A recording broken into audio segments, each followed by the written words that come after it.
Good day everyone, my name is Jonasol Pinakila and I'll be conducting a video presentation of the topic polymorphism in object-oriented programming. So here is the title, IT Day 2026 Ticketing, Different Ticket Types, Same Method. So in a scenario, IT Day 2026 has different ticket categories, Student Pass, VIP Pass, and Sponsor Pass.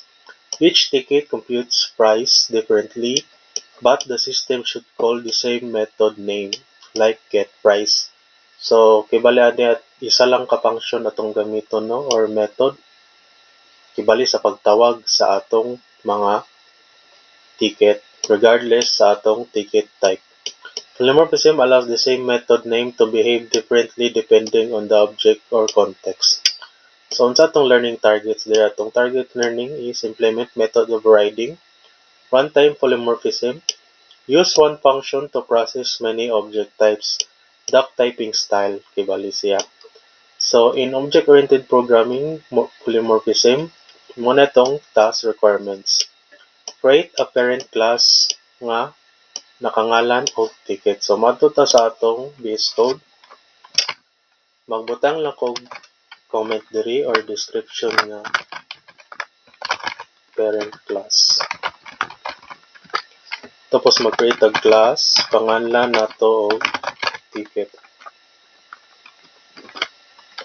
And then, magbutang din tag define function method nga init which mo ni ang mo process sa atong class automatically. So, na-create na ta og parent class, no? So, ang atong ibutang diri next is magbutang tag attribute nga pangalan holder name. So, asa na to ibutang holder name? Diri na to ibutang sa atong self holder name. Then mo implement dayon ta og self.holder name is equal to holder name. Tapos ang next na po nato buhaton is mag-create ta og method nga getPrice. Default base price is 100. So atong ikuan ani is mag-create na pud ta og another function method nga getPrice. Bali mao ni ang atong murag override diri tawagon or diri magbutang tapos ibutang nato return value 100 kay mo may nasa example. Yang sunod nato buhaton is mag-create ta og child classes. Mo na ni atong kuan diri nato i-override ang getPrice. So ang child classes nato nag-consist of mao ni sa atong topic, student pass, VIP pass, and sponsor pass. So atong una i-create sa is ang student ticket lang. Mag-create sa tag student ticket. Pangalan nato ni child classes. So mag-create a class, pangalan nato student ticket. Yeah, sa student ticket, itawag na to ang parameter nga ticket or main class nga ticket, no? Imo na to siyang parameter. Diri na to siya mag-base. Nya pag humanda yon, mag-create ta og function na po nga getPrice.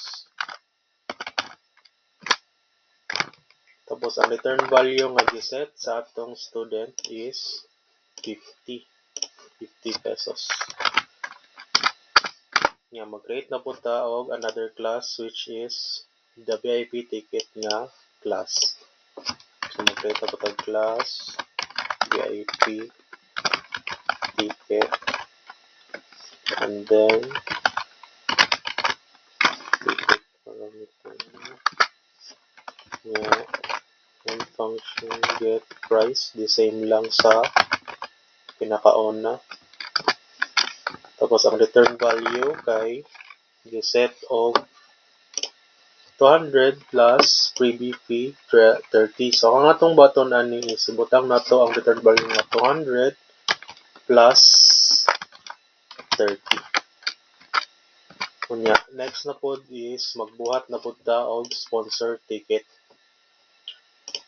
So imo na pod class sponsored ticket.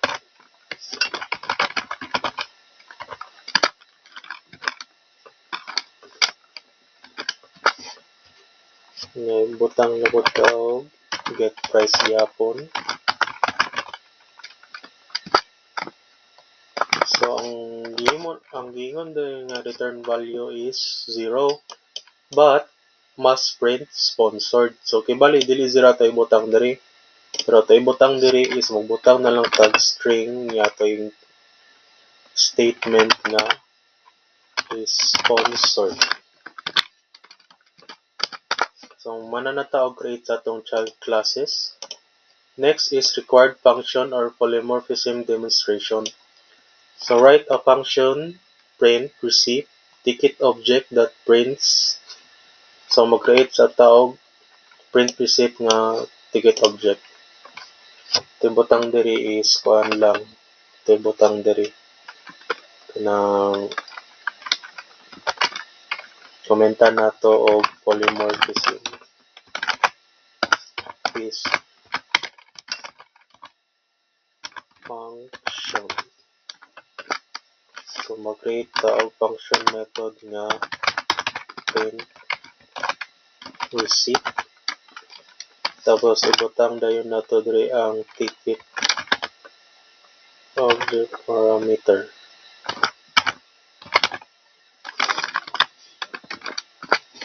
Tapos ang sunod dayon ani is magbutang ta og holder name nga print.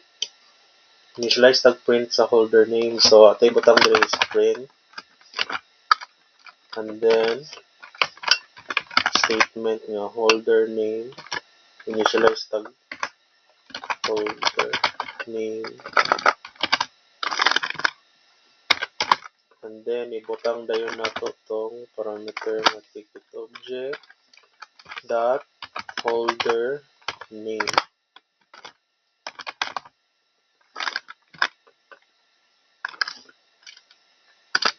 Tapos magbutang na pud ta og print ticket type or class name. So diri na nato i-connect ang child classes nga name niya. So butang nato is ticket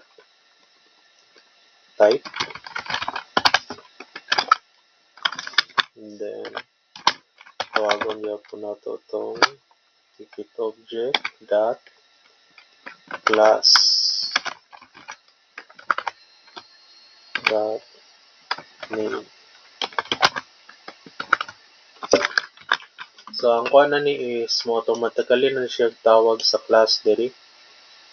Ihaning pagtawagon ng class kani tapos ang name niya sa class which is student ticket, VIP ticket, and then sponsored ticket. So ang sunod na to button is maghimo na po tag price or mag-initialize tag price using ticket object get price. So magbutang na po tag direct print niya atong i-kuhan ang price and then mag-select din ta sa ticket object. Tibutang din ang ticket object niya get price nga function method.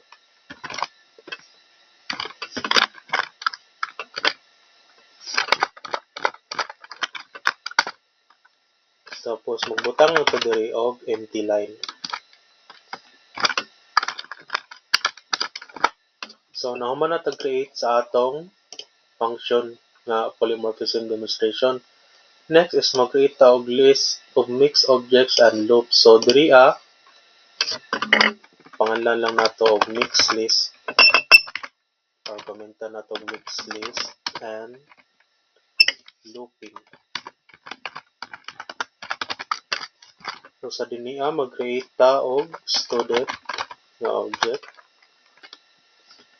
tapos equals sa pangalan nga student ticket class. Tapos ako ipangan diri nga statement is ako lang pangalan, which is John, student ko. Tapos maghimo buta og VIP. Tapos dili na to ibutang ang class nga VIP ticket.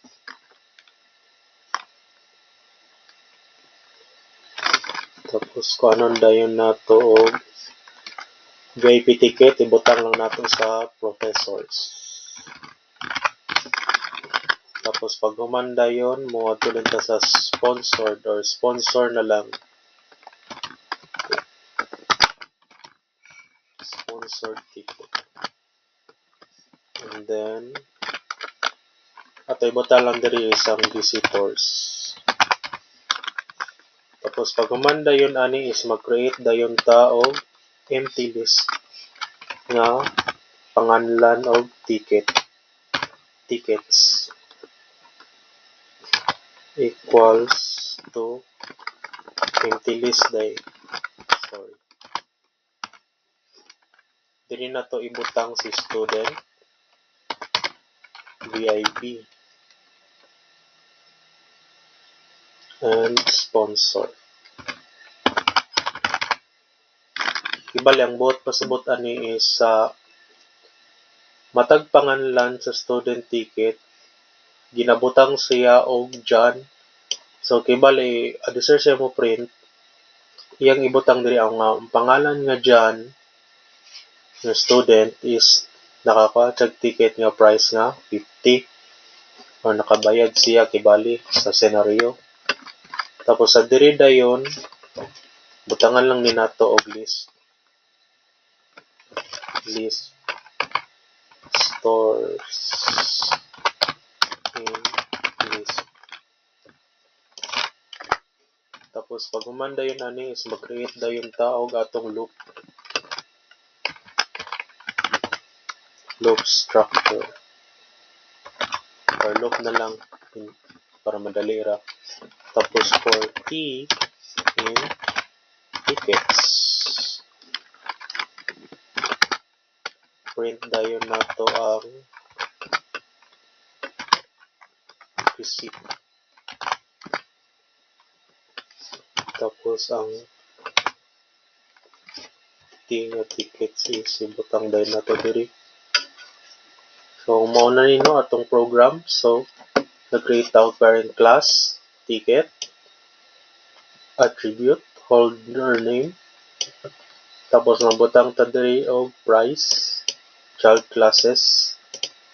Tapos polymorphism function nga diri nato gipang print ang mga statements. Tapos ang object dayon natong gitawag.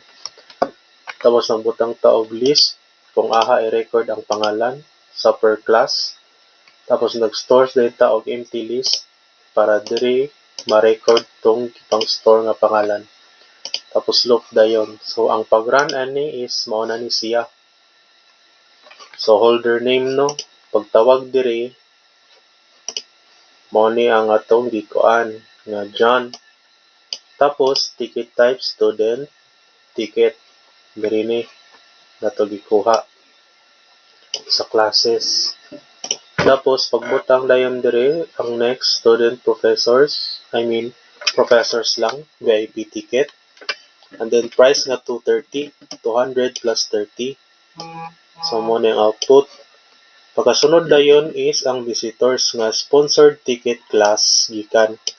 So instead of 0 no mo to dapat sponsored na mo print. So nagbutang ta diri nga sponsored. So sponsored man ang ato ibutang, so bahala na ning price kay sponsored means 0 man gyapon. So mao lang to no sa akong pandiri sa pag-explain sa topic nga polymorphism, and good day sa tanan and thank you for watching. Goodbye.